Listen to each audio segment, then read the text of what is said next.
let us respect this country. The moment we destroy each other, let us respect our dignity. For you to be respected, for you to grow in future, respect the other human being. And that is the way to go. Baba, nataka nishukuru sana kwa kuungana pamoja na sisi kwa serikali hii na kuchunga hii serikali. Tumepata kupumzika when you came in. Na tumepokea wewe kwa mikono yote. So baba, sasa anza kutembea. Kuja nikukaribishe area huko.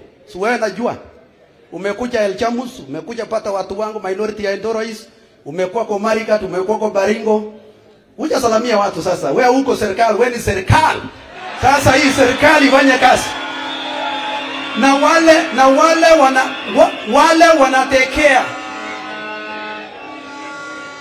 wale wanatekea ODM kwamba itatoka kwa serikali. Endelea kutekea. ODM wako kwa serikali na tuko pamoja na tutaishi pamoja. Na nataka nishukuru Mheshimiwa Prime Minister kwa sababu wakati mlielewana na rais rafiki wako Dr. William Samoei Ruto na mkakaa wa viti, wewe ulituletea cabinet secretaries ambao wana sharp na wanaelewa kazi. Na tumeona ile kazi wanafanya, sisi tumefurahia. So now we shall take advantage of them, wakuje huko, watembee. Na nyinyi ODM, hata saa zingine waongeanga polepole. Najua mshahara ni huyu ndiye anatulipa sisi wote, huyu tu. Sasa nyinyi mnaye mshahara zote. Si hii ni serikali yenu. Hii ni serikali yenu. Waje nione serikali.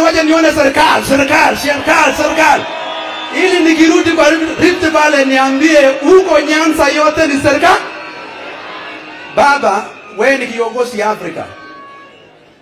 Tumeshika hiyo mwendo wako na hiyo roho ulisimama kwa Afrika. Ukiomba hiyo kiti. We are following you, we respect you, we are going to support you, we shall move together. Let us own this government, all of us. Thank you. Asante na pole kwa jamii. Mungu na wapate kuwasaidia mbele. Thank you very much. Wacho kosoko wacho.